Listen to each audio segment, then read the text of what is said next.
माननीय सभासदों, माननीय अध्यक्ष जी,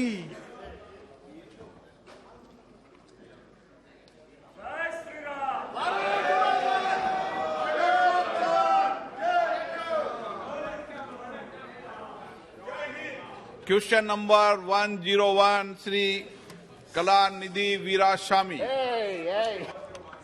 माननीय मंत्री जी। Statement is laid on the table of the House. Honorable member. Sir, the country has a problem where there is unemployment and huge amount of income disparities, sir. We talk about below poverty line families where the total income of a family is only around 30,000 rupees annually. And when we are talking about this, we are selling gas cylinders for 1,000 rupees, and even if you consider the 200 rupees subsidy which is being given, it's about 9,600 rupees, sir. For a family which is earning 30,000 rupees, we talk about the below poverty line families, you are claiming that we are giving gas for so many crores of people. I would like to know, like income tax, you have slabs where you say that up to 7 lakhs, we are not going to charge you any income tax. Honorable member on Sir, question. Sir, question is coming, sir. So I am asking, can you consider giving subsidy for LPG at a much better rate for these BPL families, where it can be given at probably 200 rupees per cylinder for the BPL families, and maybe at a higher rate for higher income Okay, groups. Mantri ji. Thank you. Honorable Speaker, sir, I want to, with your permission, draw the attention of the honorable member to the fact that it was precisely because the capacity to pay for families which are termed as BPL or below poverty line that the Ujjwala scheme was introduced. The Ujjwala scheme, sir, when it was introduced, initially it had 8 crore connections, and these 8 crore connections were provided a good 7 or 8 months before the time. We reissued another 1 crore 60 lakh cylinders under the Ujjwala scheme, where the lady member of the household is presented free of cost a cooking top and a cylinder.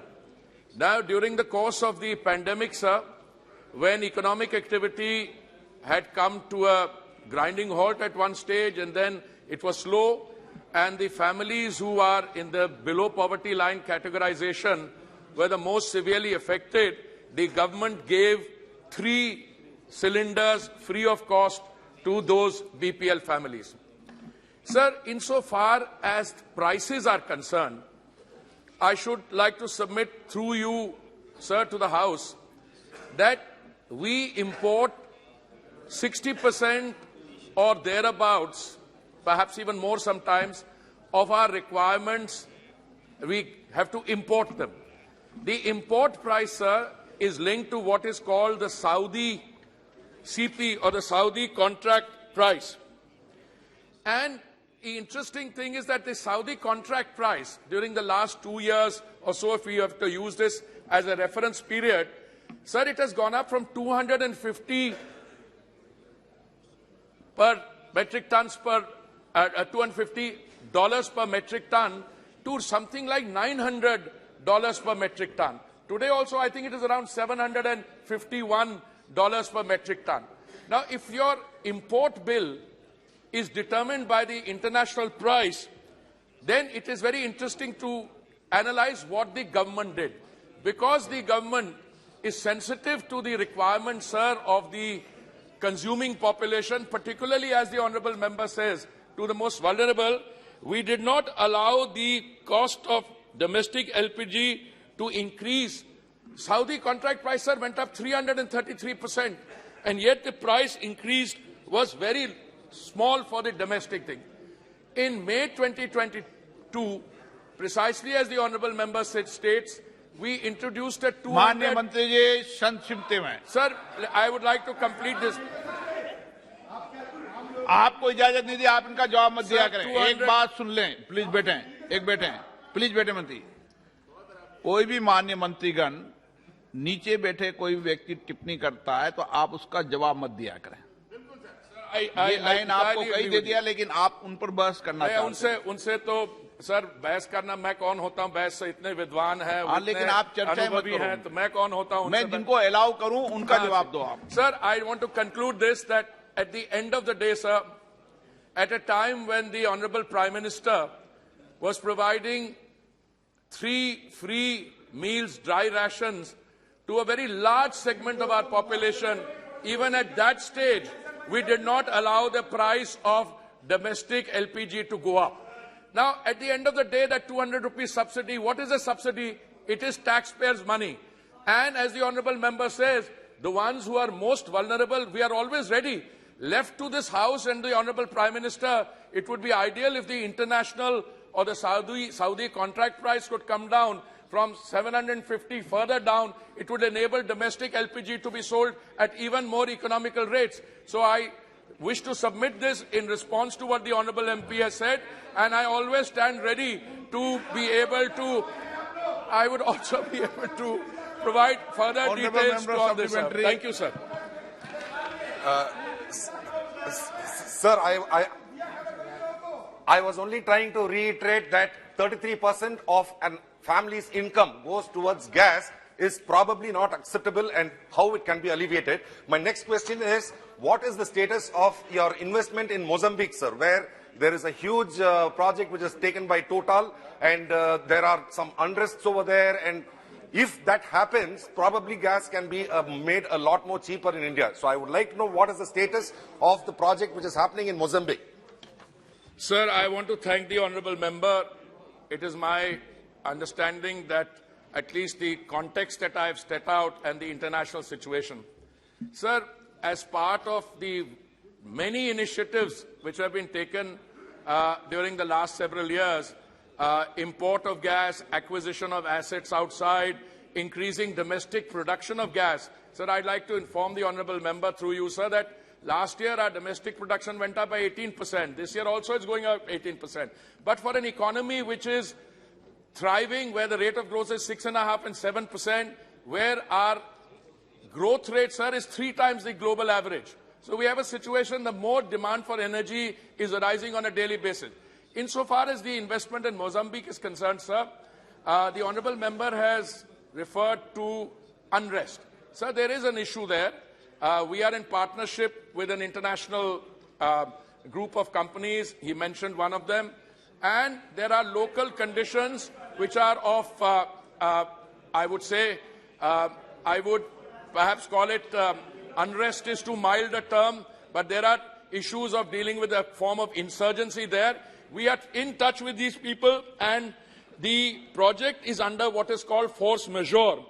And the $6 billion investment by Indian companies, we are very confident that due to the negotiations we are having both with government parties and the others, people taking on responsibility, we will find a way and to navigate through this problem so that gas not only from Mozambique but from several other sources where we are getting gas from, and at the end of the day, the international price is determined by a variety of factors. And, you know, one of the analysis I read, sir, was in a few years' time, this will be all a thing of the past because there will be so much gas available. But we have to navigate the next 2 or 3 years through the kind of global situation as it exists today and as it is evolving. Thank you, sir. Srimati Supriya Sule. Sir, I would just like to ask the Honourable Minister, I appreciate you saying that for Atmanirbhar Bharat in 9 years you've managed to increase, but you're still at 60%. So from where did you start to bring it to this 20%, which you said you increased it by 16 and 16? So the domestic, if you could clarify. And my second limit, it's a question is, in the international process, what you mentioned, we've had a slight conflict with our various relationships because of the amount of oil and gas that we're getting from Russia. So that was a big benefit, and that's what came in the media. So why is that benefit of the oil cost not given to the consumer? So if you had made that agreement with Russia, which has come in the newspapers, and we have strained our other relations worldwide, including with America. So how does this balance work, and why is the common man not getting the cylinder cheaper if you think you've done such a good intervention? Honorable Speaker, sir, I think I should start by saying that precisely because the government wants to insulate our domestic consumer from the volatility which results on account of the international prices, we took a number of steps. First of all, if you look at the scale, in 2014, sir, we had 14 crore connections, gas connections. That has risen to 31 crore or more than that. Today, apart from the 31 crore connections, several other things have happened. Our gas pipeline, which was at something like 14,000 kilometers in 2014, we are taking it to 33,500 kilometers. That is a target. We are already at 23,500 kilometers. Our domestic production, I mentioned, has gone up 18% last year and 18% this year. But we still have to, after that increase in production, import 60%. Now the issue, sir, here is oil marketing companies have not increased the price. They took a massive loss, huge losses on account of the fact that they were not able to pass through onto the consumer the international price at which they were importing. So they had 28,000 crores lost, for which the government compensated them for 22,000 crores. Equally, insofar as petrol and diesel prices are concerned, sir, on two occasions, thank you for giving me this opportunity. In November 21 and again in May 22, मैंने गीता विश्वनाथन का announce कर दिया, आप बैठ जाइए. गीता विश्वनाथन जी.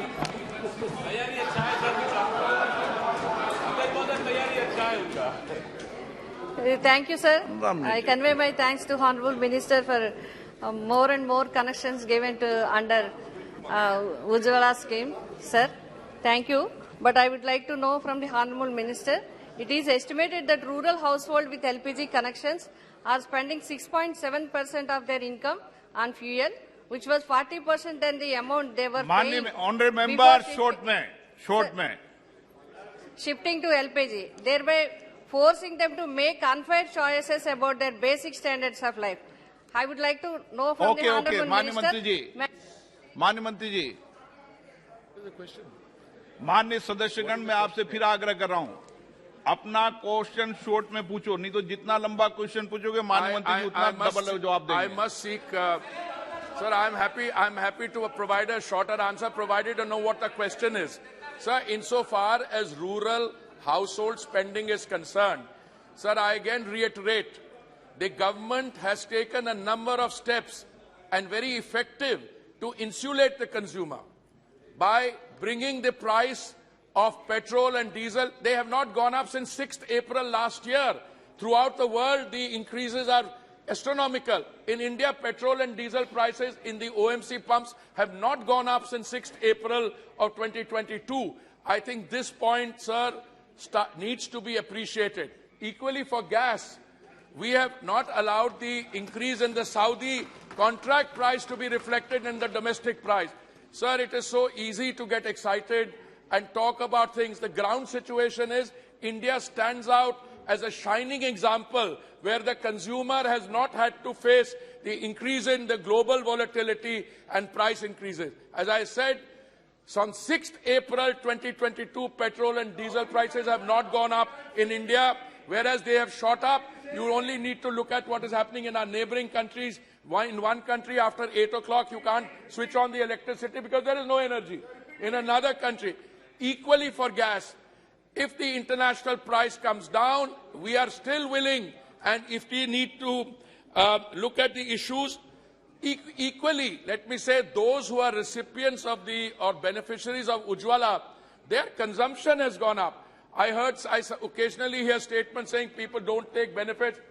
Average under Ujjwala, sir, is 3.68 cylinders in a thing. So think it has gone up very fast, and even those who earlier were not taking refills are now taking more and more refills. Question number 102 Shri Manoj Tiwari ji. धन्यवाद अध्यक्ष जी।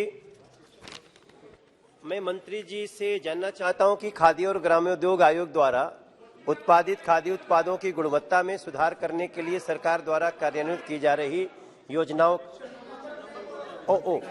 Question number 102। Question माननीय मंत्री। अध्यक्ष महोदय, उत्तर सभा पटल पर रख दिया गया।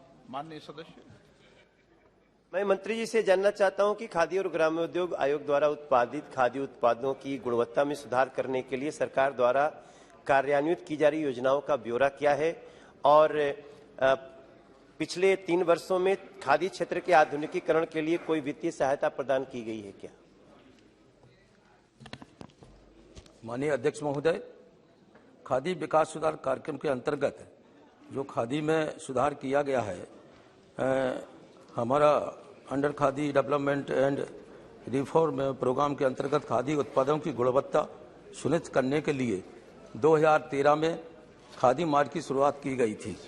खादी मार्क न केवल खादी उत्पादों की वास्तविकता की गारंटी देता है, बल्कि खादी को ऐसे ब्रांड के रूप में बढ़ावा देता है जो सामाजिक, सांस्कृतिक, पर्यावरण संबंधी मूल्यों को दर्शाता है।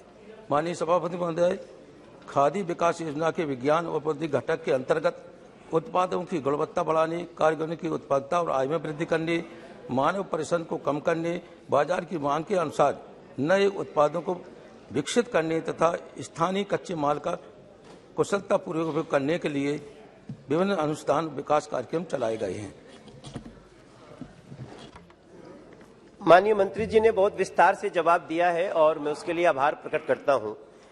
मगर मेरा एक पूरा प्रश्न है, जैसे हमें भारत के यशस्वी प्रधानमंत्री जी के सोच और विजन जो खादी के लिए है उस पर बहुत गर्व है अध्यक्ष जी, और हमें पता है कि इसी के कारण आज युवाओं में खादी फैशन ट्रेंड कर रहा है। 2-3 बातें बहुत महत्वपूर्ण है जो हमें डेटा में मिला है कि इस समय निफ्ट के समान ही खादी भी फैशन वर्ल्ड की पसंद बन रही है अध्यक्ष जी, और खादी क्षेत्र के कामगारों की आर्थिक स्थिति को सुधारने के लिए प्रधानमंत्री जी बहुत चिंतित रहते हैं, जैसे युवाओं में खादी ट्रेंड हो वैसे ही।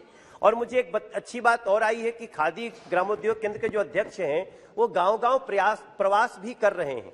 पर मेरा प्रश्न है कि मंत्री जी बताएंगे कि जैसा वर्षों से जो गरीब कामगार हैं जो इस खादी को बनाने में सूत काटते हैं, जिनके लिए प्रधानमंत्री जी हमेशा चिंतित रहते हैं कि इनकी आर्थिक स्थिति अच्छी हो, क्या उनका वेजेस बढ़ाने का कोई प्रावधान है, कोई योजना है?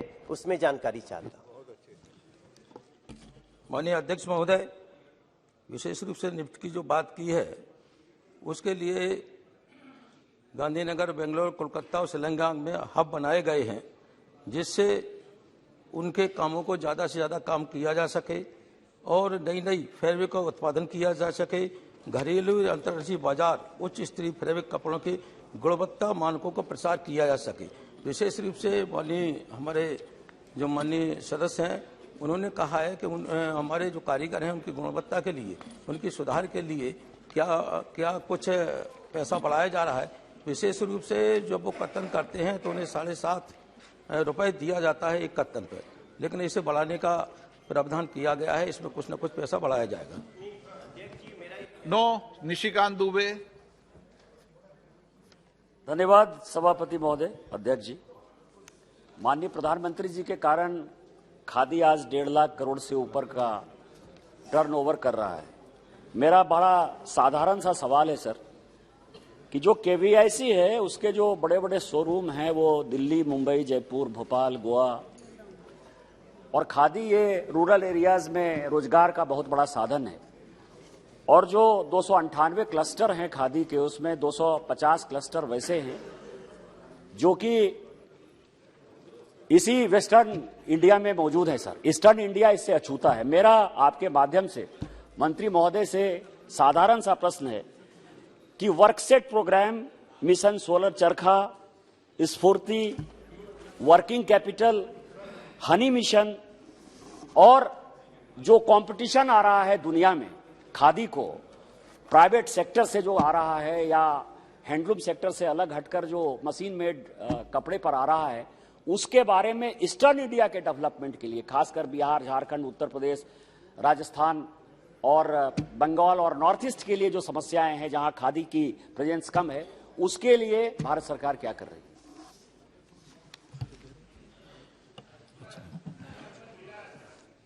अध्यक्ष महोदय, सम्मानीय सदस्य ने जो प्रश्न पूछा है उसके बारे में मैं कहना चाहता हूं। खादी का विस्तार के बारे में माननीय पंतप्रधान जी का इस विभाग पर अच्छे तरह से ध्यान है। खादी का विस्तार होने के लिए काफी तरह की योजना है, आज तक शुरू हो गई है, उसका संदर्भ अभी अभी राज्य मंत्री ने दिया है। क्लस्टर के बारे में जो राज्य में जिस इलाके में क्लस्टर अभी तक पहुंचे नहीं है, वहां क्लस्टर देने के प्रयोजन सरकार कर रही है और रोजगार भी बढ़ाने का कोशिश है। खादी से रोजगार बढ़ाने की कोशिश करने के लिए ये प्रावधान किया जाता है और खादी में अलग अलग योजना, गुणवत्ता में सुधार, चरकों में जो सुधार, इसमें कौशल्य विकास के माध्यम से, आधुनिक टेक्नोलॉजी की वजह से ये खादी में सुधारने का काम चालू है और ज्यादा रोजगार निर्माण करके उत्पादन खादी के कामगार को बढ़ाने की कोशिश चली है। Shrimati Kanimozhi. Sir, we know that the khadi craftspeople and the weavers have been really affected during COVID. But in the minister's reply, I see that the financial assistance has been reduced drastically from 31.28 crores to 7.39 crores. Why is it you supposed to be helping them and aiding them? You've been reducing that, and the Center of Excellence for Khadi has been set up in NIFs in Ahmedabad, Bangalore, Calcutta and Shillong. Why has Chennai been left out? Thank you. Very good question. माननीय मंत्री जी। अध्यक्ष महोदय, चेन्नई को छोड़ा नहीं गया है। जहां रिक्वायरमेंट की आवश्यकता थी वहां फंड वहां भेजा गया, उसकी नियुक्ति करते गई। 19-20 में 31 करोड़ दिए गए थे, 20-21 में 12 करोड़ दिए गए थे, 21-22 में 7 करोड़ दिए गए। एक जो अमाउंट कम होती गई है, उसी समय बैंक के माध्यम से जो लोन मिले थे 150 करोड़, आज भी 145 करोड़ इस डिपार्टमेंट के बाद बैलेंस है। वो जहां भी आवश्यकता है खादी के लिए, खादी की टेक्नोलॉजी पहुंचाने के लिए, खादी के चरखा चलाने वाले को वहां किसी चीज की आवश्यकता हो तो 145 करोड़ आज भी डिपार्टमेंट के पास है। Shri B Mehtab ji. Thank you, Honorable Speaker, sir. Khadi एक इमोशनल कनेक्शन हमारे सबके साथ, सब परिवार के साथ है। हैंडस्पन खादी, यही उसकी खूबियत है और इसलिए मैं जानना चाहता हूं, एक तो प्रोडक्शन और दूसरा मार्केटिंग। प्रोडक्शन के ऊपर ज्यादा जोर हम दे रहे हैं या मार्केटिंग के ऊपर ज्यादा जोर दे रहे हैं? आपका उत्तर आएगा हम दोनों पर दे रहे हैं। पर अगर आप विस्तार से जाएं, प्रोडक्शन इस कई सालों में कहां बढ़ी है और किस चीजों पर बढ़ी है? Khadi was supposed to be a poor men's dress और poor women's dress, पर हम इसको मिडिल क्लास और कंज्यूमर दुकान के जरिए इसको बिकने के लिए काफी कोशिश कर रहे हैं। तो हमारी प्रायोरिटी क्या है मार्केटिंग के हिसाब से और प्रोडक्शन के हिसाब से? जैसे निशिकांत जी ने कहा और कानीमोड़ी जी ने अभी कहा कि ज्यादा से ज्यादा पैसा आपके पास रहने से कुछ फायदा नहीं होगा। आपको अगर डिस्ट्रीब्यूट करना है, स्टेट वाइज डिस्ट्रीब्यूट ना करें, पर रीजन वाइज इसको डिस्ट्रीब्यूशन अगर सही ढंग से हो तो ये ज्यादा महत्व रखेगा। इस सिलसिले में मैं सरकार की मनीषा जानना चाहता हूं। माननीय मंत्री जी। अध्यक्ष महोदय, माननीय सदस्य महोदय ने जो प्रश्न पूछा है, खादी तो आम आदमी या आम कामगार गरीबों के लिए रोजगार प्राप्त करने के लिए एक खादी के माध्यम से काम किया जाता है। खादी में सुधार हो, ज्यादा से ज्यादा कामगार को रोजगार मिले, अच्छा उत्पन्न मिले, इसमें कोशिश में सरकार काम कर रहा है। जहां आवश्यकता है इसमें काफी स्किल डेवलपमेंट के माध्यम से भी हम सुधार कर रहे हैं। और जो बेस है खादी शुरू किया जिस कारण से वो बेस शुरू रहे, क्वालिटी वाइज खादी अच्छा निर्माण हुए और मार्केटिंग इसलिए कर रहे हैं कि उसे मार्केटिंग करेंगे। जो कामगार खादी बनाते हैं, कपड़ा बनाते हैं, वो मार्केटिंग करने के बाद ही उनको पैसा आ जाएगा। तो हमारा ध्यान खादी में रोजगार देना है, कामगारों को पर कैपिटा इनकम में किस तरह से सुधार हो, यह हमारा सरकार का उद्देश्य है। क्वेश्चन नंबर 103 is मोहन भाई कुंडारिया। माननीय मंत्री जी। Sir, a statement is laid on the table of the House. माननीय सदस्य।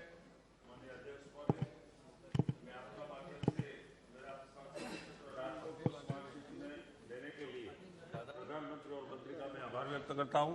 खास करके राजकोट स्मार्ट सिटी में 71 प्रोजेक्ट परियोजना में स्टार्ट किया था, उसमें से 33 परियोजना पूर्ण हुई है।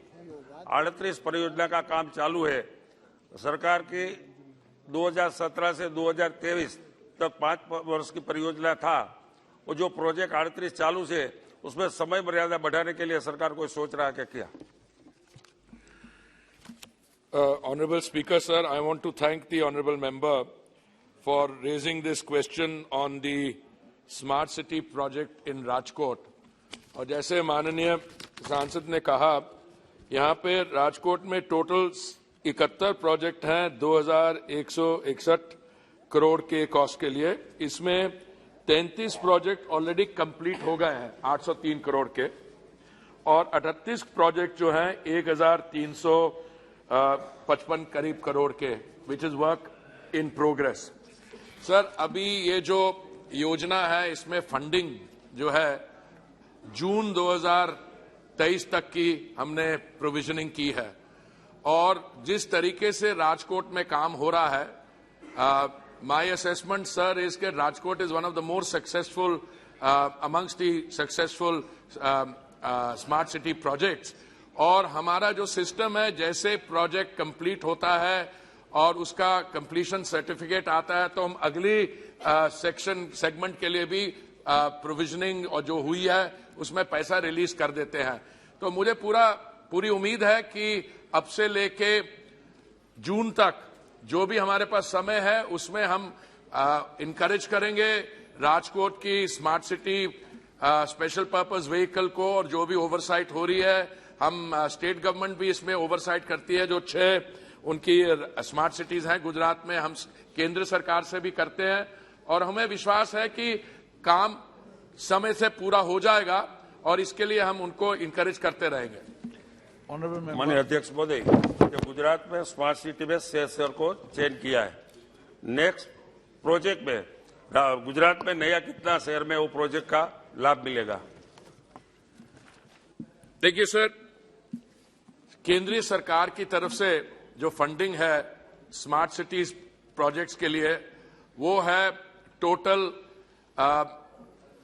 हमारी तरफ से 500 करोड़, और 500 करोड़ उसमें से राज्य सरकार की तरफ से आना है। और बाकी जो पैसा है पब्लिक प्राइवेट पार्टनरशिप के प्रोजेक्ट्स के थ्रू और बाकी। Sir, the central government stands ready to cooperate in for all the 100 smart cities. सब जगह integrated command and control centre बन गए हैं। अगर कुछ और भी जरूरत हो, पर अभी तक जो स्मार्ट सिटीज प्रोजेक्ट्स की फंडिंग है सर, वो अभी सिर्फ इन 100 के लिए है। और अभी अगर कुछ स्टेट गवर्नमेंट्स अपनी तरफ से कुछ सिटीज को स्मार्टिफाई करना चाहते हैं, जैसे कई सरकारों ने किया है, राज्य सरकारों ने, तो हम उसको इंकरेज करेंगे। क्वेश्चन नंबर 112 भी क्लब किया जाता है। माननीय मंत्री जी 112 क्लब कर रहे हैं, स्मार्ट सिटी का क्वेश्चन है। श्री अर्जुन मीणा जी। धन्यवाद अध्यक्ष महोदय। माननीय मंत्री जी ने नहीं, पहले क्वेश्चन नंबर 112 बोलो। Question number 112। माननीय मंत्री जी। Sir, a statement is laid on the table of the house. माननीय सदस्य। धन्यवाद अध्यक्ष महोदय। माननीय मंत्री जी ने काफी विस्तृत से देश में स्मार्ट सिटी के बारे में विस्तृत से उत्तर दिया है। मैं राजस्थान के उदयपुर स्मार्ट सिटी के बारे में लगभग 127 परियोजना का कार्य पूर्ण हो चुका है और 1371 करोड़ रुपए खर्च हो चुके हैं। 9 परियोजना का कार्य चल रहा है। मैं माननीय मंत्री जी से पूरक प्रश्न पूछना चाहता हूं, क्या मंत्री जी स्मार्ट सिटी उदयपुर में आने जाने वाले लोगों के लिए जाम लगता है बार बार, उसको निजात पाने के लिए उदयपुर सिटी रेलवे स्टेशन से कोट चौराहे तक एलिवेटेड रोड बनाने की मंशा रखते हैं क्या? धन्यवाद। कोई मंत्री जी के पास कोई नक्शा थोड़ी लगा, एक एक रोड का बता देंगे भाई। आप तो जनरल क्वेश्चन पूछो ना, इस रोड से ऑनरेबल स्पीकर सर, सबसे पहले तो मैं उदयपुर की जो स्मार्ट सिटी है, मैं उनको बधाई देना चाहता हूं। नेशनल रैंकिंग में आज वो 5वें स्थान पे है and it's a very successful smart city project. पर मैं with due modesty, I also want to say, sir, that Udaipur is one of the most beautiful cities. Or even before the smart city project commenced in June 2015, Udaipur already had a very heavy footfall of tourists visiting the many beautiful locations there. And I am personally, I've greatly benefited from these visits. Sir, जो smart city projects में individual projects take up किए जाते हैं, वो state की तरफ से आते हैं। और इस समय मैं समझता हूं कि जो उदयपुर में आप देखिए तो 127 projects, work has been completed 1372 crore. Work order stage पे 9 प्रोजेक्ट्स हैं 257 crore. Since only a few months are left for the projects to be completed, मैं समझता हूं इस समय कोई नया प्रोजेक्ट उसमें इंट्रोड्यूस करने के लिए स्कोप कम है। बट राज्य सरकार के एफर्ट से, केंद्रीय सरकार से एफर्ट से, अगर जो माननीय the honourable member mention traffic congestion and he had asked for an elevated roadway, these are all projects that can be considered by the concerned agency under different provisions which are available, sir. राज्य सरकार आपसे सलाह नहीं लेती, वो तो खुद ही change कर देती है। शशि थरूर जी। Much, Mr. Speaker. Speaker, I was looking at the Minister's response and I must say I'm concerned about the very uneven pace of implementation of the Smart Cities mission, given that there are only about 4 months left for the ultimate deadline of June 2023 for the 100 cities, sir. If I take one example or one pair of cities that were both selected in September of 2016, you take Varanasi on the one hand and you take Atal Nagar in Chhattisgarh. Varanasi, pretty much every program has been done, 98 out of 104 according to your website, whereas Atal Nagar, in fact, only 3.8% of the projects, that is 2 out of 53, are completed. So my question to the Honourable Minister is, first, how do you explain these discrepancies and the unevenness in the implementation of the smart city projects? Prime Minister. Secondly, how do you account for the delays? If there are some cities where there are major delays, there must be some common factors that your ministry has studied to understand why these projects are not getting complete. And finally, sir, how does Thiruvananthapuram fare in this league table of uneven implementation?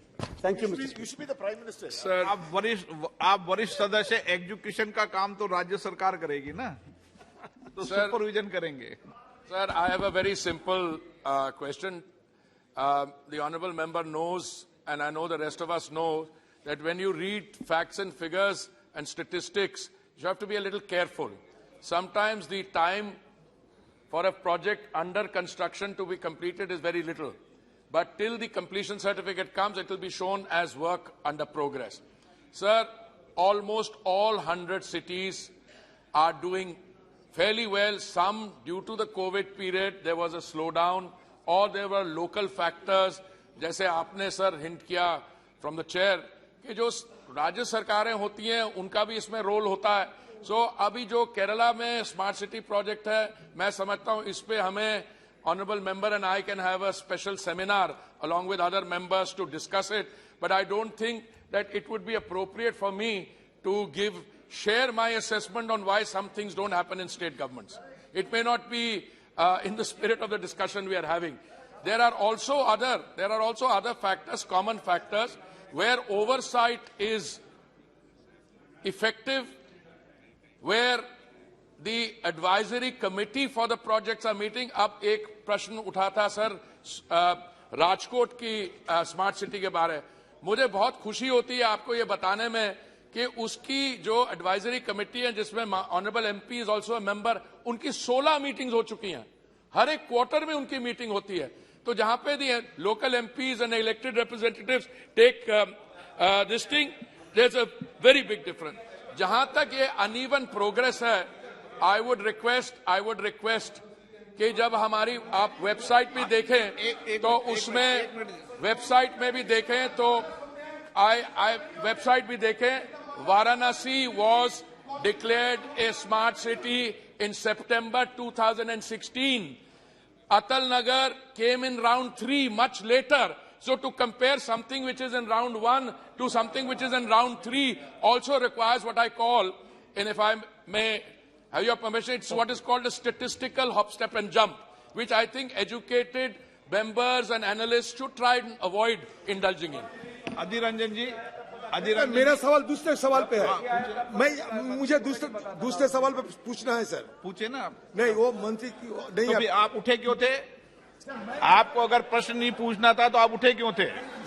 Sir इसलिए उठा था कि शशि थरूर जी जो सवाल पूछा था sir, ये discrepancy के बारे में उनका सवाल स्पष्ट था कि बेनारस वो विद्वान है आपका सब. लेकिन our concerned minister is a well loquacious minister in the house.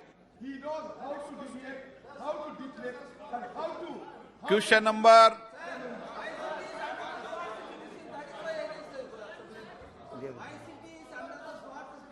Smart city तो 100 मेंबर ऑफ पार्लियामेंट की 100 को अलाउ कर दूंगा क्या? 100 सिटी 100 मेंबर ऑफ पार्लियामेंट के स्मार्ट सिटी तो 100 को अलाउ कर दूंगा क्या? No. 104 Shri B B Patil. B B Patil sir just small question. जवाब पटल पर रखा है. Shri Dayanidhi Maran. Thank you, Speaker, sir. Sir, our minister is a very dynamic minister, and he has all the data in his hand. I just find fingertips. I just want to ask you, sir, you're doing this pilot project about 2 parts. The first part is this: how you ensure that when you lay these fibers, you don't expand the roads again, so that these fibers don't get affected? And is this fibers which are laying for along with the national highways, will it be exclusively for the national highway program, or will it also be leased out to other private operators like internet ISPs and other service providers? So part B, since Bengaluru has been mentioned, and we have been making a severe request for you. So recently I had an opportunity to travel to Ranipet from Chennai. The roads are pathetic. So all the land has been given by the state government. The expansion work is all land section. But your contractors have gone to the court. For the last 4 years, sir, the Chennai-Bengaluru highway is in a mess. It takes nearly to cross, say 100 kilometers. It takes 4.5 hours. It's in a very pathetic state. So I know you will come and tell me that because all the contractors have got to court. Sir, what is this process? How do you overcome it? So why should a common man or why should the people of Tamil Nadu suffer? Because your contractors or your people are not able to ensure that these contractors fall in line. So please ensure that these projects are completed on time. Thank you, sir. Honorable Chairman, sir, basically the problem related with the Chennai-Bangalore Express Highway, I just got opportunity to visit on the site. The problem is not with my department. Here I need your cooperation for that. Aggregate is not available. Sometimes the permission given for 3 months. After 3 months again to get new permission is a difficult task. Then there is no permission for mining. Also there is a big problem. Then how we can make the roads? The problem is land acquisition is a problem. Environment, forest clearance is not there. Still, Bangalore side express highway is really, the progress is very good. But still, as Tamil Nadu, we don't have land, we don't have clearances, then how the contractor are going to work for that? That is to be a big problem.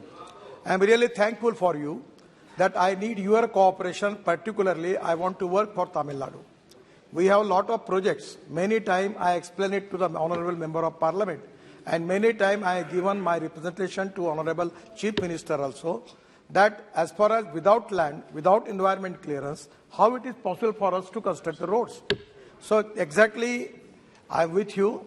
We want to complete this Chennai-Bangalore Express Highway, and actually my target is to complete this project up to end of this December this year. This will take from Chennai to Bangalore 2 hours. And actually, at time I visited Bangalore to Mysore. The work is completed. In next month, Prime Minister is, we are talking with the PMO, taking date for that, and it will be only 1 hour from Bangalore to Mysore. I understand the importance of the road, and 100% we will try our level best to clear it, but also your cooperation will be there. It will be a great thing for me to complete the project. Regarding this Delhi-Mumbai Express Highway, regarding this is a Greenfield Express Highway. Yes, I am telling you that. We are working on that. About our mandate is only to construction of road. But now in many times, petroleum minister, they need land acquisition for making of gas pipeline, making of petrol and diesel, other things they need. They are making a lot of big projects. Then there is some of the optic fiber, the other department are doing a lot of work. The idea is, experimentally for a pilot project, we are doing 2 projects. One is Delhi-Mumbai Expressway, Greenfield Expressway, and the other is Hyderabad-Bangalore Industrial Corridor, that is Brownfield Expressway. We have already appointed the agency Andhra Pradesh Urban Infrastructure Asset Management Limited, appointed by our NHLML, that is the organization in our NHI. And now the planning is that the cost is very high, because it comes in crores, 6 to 7 crore rupees per kilometer. The idea is we can make a duct where we can make a petroleum pipeline, we can make IT fiber line. Also there will be pipe, PVC pipe or the LDP pipe or HDP pipe for using for optic fiber cable. Then we can use electric cable also, and that can be easy because we don't need any land for that, because already acquisition is there. We can save the money on that. So Prime Minister program on Gati Shakti, we have to create cooperation, coordination and communication between the stakeholders. On the basis of that we are doing. But now I am thankful for Honorable Member to asking me this question. Now we are framing the policy, whether it is possible to work on BOT.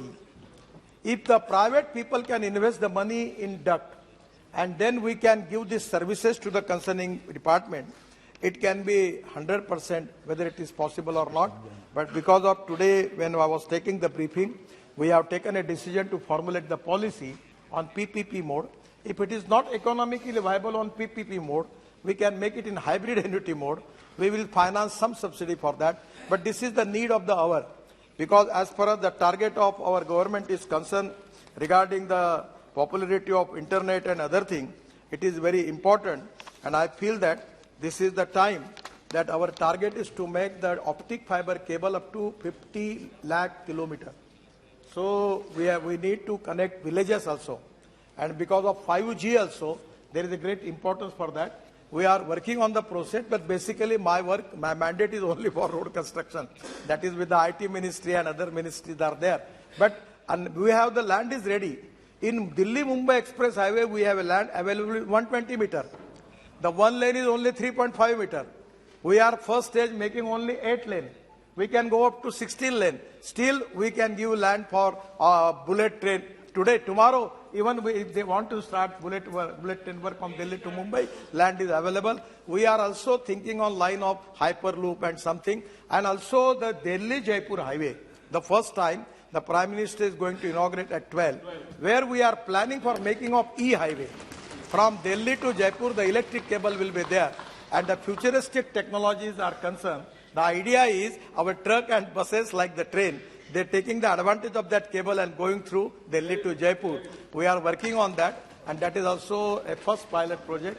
I don't know whether how it can going to be get success, but it is a first trial for that. I am very much thankful for you for asking me this question. And again, I am humbly request you, all member of Tamil Nadu, in your constituency regarding NHI work, please cooperate us. We want to do it. Question number 105 Shrimati सजदा अहमद। माननीय मंत्री जी। उत्तर सदन के पटल पे रखा गया है माननीय अध्यक्ष महोदय। श्री अधीर रंजन चौधरी जी। सजदा अहमद तो आई नहीं ना। सर मेंबर नहीं है सर। अच्छा sir, the issue is that the question that has been raised under part 2, I mean B, whether the government has taken note that the huge virtual water trade of India is a great concern for water security, and if so, the details thereof. In your reply, in part B, you just check it out that this has not been spelled out in an elaborate manner.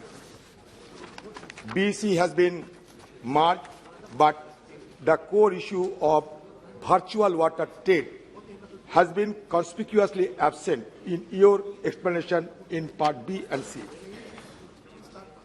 We know that in the year 1993, the virtual water trade was conceived by Tony Allen.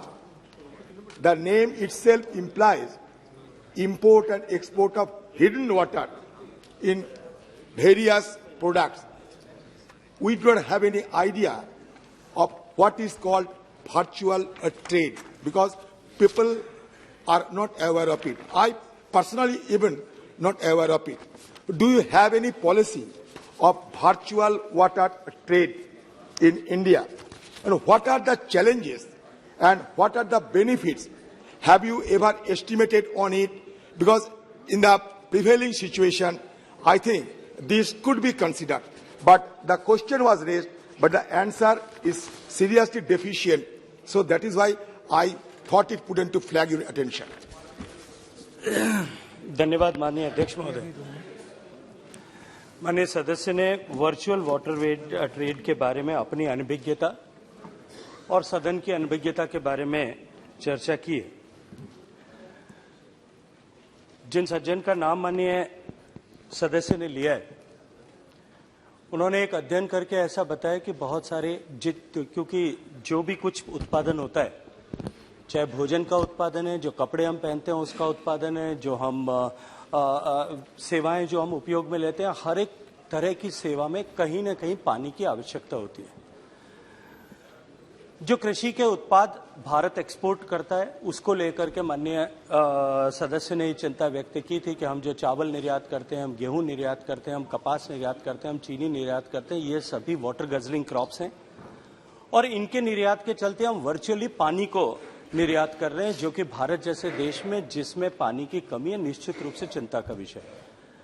मैं माननीय सदस्य की जानकारी के लिए बताना चाहता हूं कि भारत सरकार ने जो कृषि के क्षेत्र में पानी उपयोग होता है, इसके उपयोग को कम करने के लिए निरंतर प्रयास किए हैं।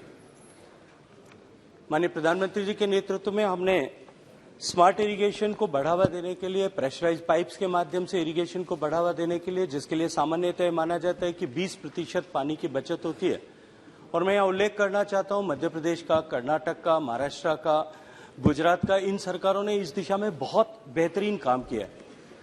इसके अतिरिक्त जो है पर ड्रॉप मोर क्रॉप से आपको जानकारी होगी, माननीय प्रधानमंत्री जी ने कहा कि हमें हर एक बूंद से अधिकतम उत्पादन हो सके, इस दिशा में काम करना चाहिए। माइक्रो इरिगेशन को प्रमोट करने के लिए भी सरकार काम करती है। इन सब के अतिरिक्त भी यदि मैं माननीय सदस्य और सदन की जानकारी के लिए निवेदन करना चाहता हूं, आप सबको इस विषय का संज्ञान है कि इस वर्ष को भारत के माननीय प्रधानमंत्री जी के आग्रह पर और अनुरोध पर मिलेट ईयर के रूप में घोषित किया गया है। मैं ऐसा मानता हूं कि जिस तरह से दुनिया में फूड पैटर्न्स चेंज हो रहे हैं और उसके कारण से जो अवेयरनेस बढ़ रही है, it's an opportunity for our nation, क्योंकि हम दुनिया में सबसे ज्यादा मिलेट्स पैदा करने वाले देश हैं, सबसे ज्यादा वैरायटी ऑफ मिलेट्स पैदा करने वाले देश हैं। अगर इस समय में हम अपने किसानों को उसमें प्रोत्साहित करके अपने देश में और पूरे विश्व भर में उपभोग के लिए मिलेट्स पैदा करें तो हम वाटर फुटप्रिंट को नीचे ला सकते हैं। इसके अतिरिक्त भी वाटर फुटप्रिंट को कम करने के लिए विशेष रूप से, क्योंकि ये चावल के संदर्भ में कहा गया है, चावल के उत्पादन में आईसीआर ने इस तरह की सीड वेराइटीज को डेवलप किया है कि उन सीड वेराइटीज से पानी के उपयोग को 1/4 25% तक लाया जा सकता है। जहां 1.2 से 1.8 मीटर तक स्टैंडिंग वाटर, क्यूबिक मीटर तक स्टैंडिंग वाटर की आवश्यकता है, उसको 30 सेंटीमीटर तक रिड्यूस किया जा सकता है।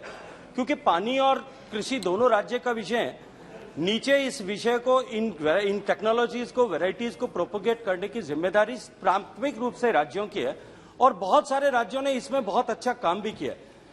मैं हरियाणा का यहां विशेष रूप से उल्लेख करना चाहता हूं।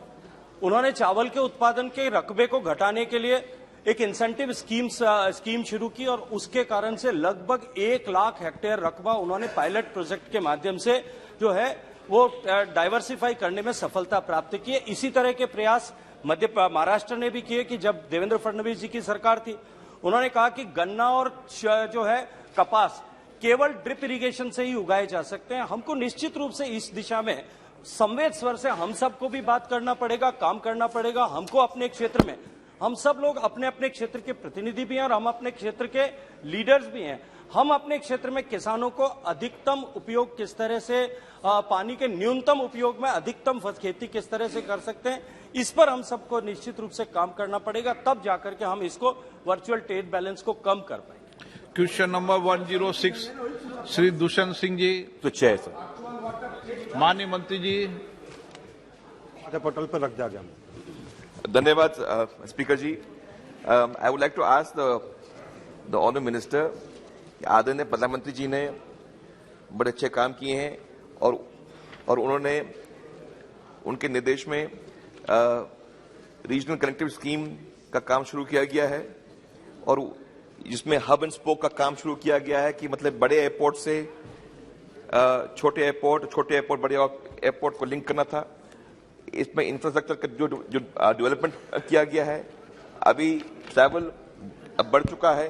मेरा प्रश्न मंत्री जी से ये है कि वर्तमान के जो एयर ट्रैफिक कंट्रोल ऑपरेटर्स हैं, एक कमेटी रिपोर्ट आई है, पेपर में भी लिखा गया है कि वर्तमान में जो वॉच ड्यूटी टाइम लिमिटेशन है, इसकी जो रेस्ट रिक्वायरमेंट्स हैं, इसमें लोगों को इसमें जो ये क्या गया है कि डीजीसीए ने मांगा है कि रूल्स की वर्किंग कंडीशन को बदलने का, कि वर्तमान की जो एग्जेम्पशंस हैं उसको 5 टाइम्स अभी पुअर कंडीशंस हैं इनके जो हमारे एयर ट्रैफिक कंट्रोलर्स हैं। क्या सरकार जो रिक्वायरमेंट्स हैं उसको सतुलन करेंगी और क्या नई पोस्ट जो एयर ट्रैफिक कंट्रोलर्स की पोस्ट है वो करने के लिए प्लानिंग करेंगी और ये कब तक होगा जिससे हमारे पूरे देश में जो आरसीएस एयरपोर्ट्स हैं और बाकी के एयरपोर्ट्स हैं इसका पूरा लाभ ले पाएंगे? धन्यवाद सर। अध्यक्ष महोदय, जहां तक एटीसीओज का सवाल है, डीजीसीए इनकी पूरी जानकारी रखता है, इनके बारे में पूरी तहकीकात करता है और एक का नंबर रखता है कि इतने एटीसीओज होने चाहिए। उसके हिसाब से हम उतने एटीसीओज के लिए रिक्रूटमेंट करते हैं, उनकी ट्रेनिंग करते हैं। मैं बताना चाहूंगा कि हमारे मंत्रालय ने 2021 से अब तक 792 लोगों की रिक्रूटमेंट की है और इस समय 456 एटीसीओज के लिए कार्य प्रगति पर है ताकि ये ट्रेन होकर अपनी अपनी जगह पर जा सके। जहां पर एटीसीओज की कमी होती है वहां पर वॉचर्स उसी हिसाब से कम कर दिए जाते हैं ताकि जो वहां पर एक्चुअल ट्रैफिक की रिक्वायरमेंट है उसके हिसाब से कार्य किया जा सके। हमारा सतत प्रयास है कि हम जो भी रिक्वायरमेंट हमको दी जाए उसको पूरा करें ताकि हमारे यहां किसी प्रकार की कमी ना आए। सेकंड सप्लीमेंट्री सर, मैं राजस्थान के उस भाग से आता हूं जो एक एस्पिरेशन डिस्ट्रिक्ट है सर, झालावाड़ और बारां में हमारे झालावाड़ का जो एयरपोर्ट बनने जा रहा है वो राजस्थान का सबसे बड़ा एयरपोर्ट बनने जा रहा है। मैं माननीय मंत्री जी से मैं जानना चाहता हूं कि जहां हाड़ौती में जैसे आपका क्षेत्र आता है, आपके क्षेत्र में भी एयरपोर्ट बनना चाहिए, हमारे क्षेत्र में भी एयरपोर्ट बनना चाहिए, हाड़ौती में के साथ साथ पूरे राजस्थान में एयरपोर्ट बनना चाहिए। क्या वर्तमान की सरकार राजस्थान के लिए जो आरसीएस रूट्स में हमारे एयरपोर्ट्स में नई रूट्स प्लान करेंगी और प्लान करने के साथ हमें अश्योरेंस चाहिए कि हमारे एस्पिरेशन डिस्ट्रिक्ट के लिए क्या सरकार हमारे आरसीएस रूट करके देगी, जिससे हमारे जो नए एयरपोर्ट बनेंगे, जिससे हमारे जो बच्चे पढ़ने आते हैं हमारे क्षेत्र में, बिहार से आते हैं, उत्तर प्रदेश से आते हैं, नॉर्थ ईस्ट से आते हैं, उनको आने जाने में, और अब जो हब एंड स्पोक का जो आपका स्कीम अब चल रहा है, क्या हमारे छोटे छोटे एयरपोर्ट्स को भी आप प्रोत्साहन करेंगे और आरसीएस रूट से जोड़ेंगे, और क्या झालावाड़ को इस रूट से आप जोड़ने की प्लानिंग कर रहे हैं क्या? अध्यक्ष महोदय, जहां तक का आरसीएस या उड़ान का सवाल है, सबसे पहली चीज तो मैं कहना चाहूंगा कि एक ऐसी स्कीम है जिससे कि उड़ान और हवाई जहाज से चलने का डेमोक्रेटाइजेशन हुआ है। उड़ान एक मार्केट ड्रिवन स्कीम है जिसके अंदर एयरलाइंस समय समय पर जो बिड्स होती हैं उसके अंदर भाग लेती हैं और जिन रूट पर वो जाना चाहती हैं अपने व्यवसाय के एनालिसिस के बाद उसको वो लेती हैं।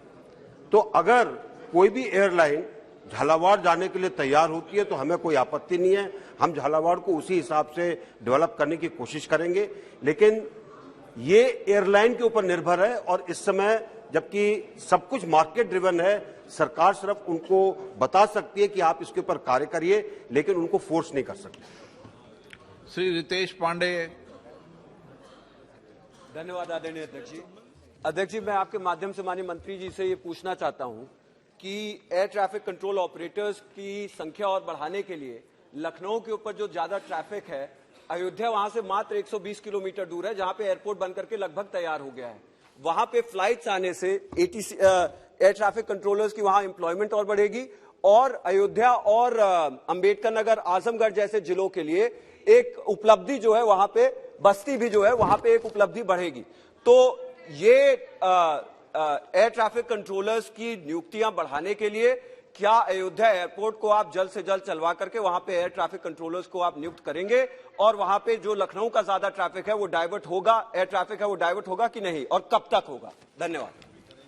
अध्यक्ष महोदय, सबसे पहले तो मैं ये कहना चाहूंगा कि ट्रैफिक डाइवर्ट नहीं किया जाता, सिर्फ जब कोई इमरजेंसी आती है तभी डाइवर्ट होता है।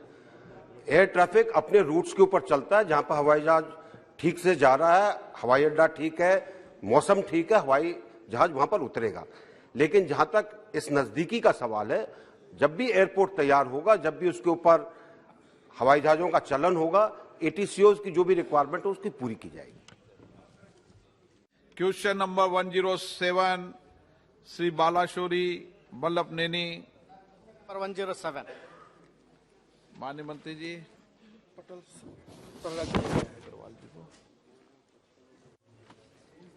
Sir, the allocation for education empowerment of minorities has come down in 2022 to 24. It came down from rupees 2,515 crores in the budget estimate of 2022-23 to rupees 1,689 crores in 2023-24. It means you are spending less money for education empowerment of minorities in 2023-24. Is it true? What is the reason for behind to reduce this much of amount? माननीय अध्यक्ष महोदय, सरकार ने कौशल विकास और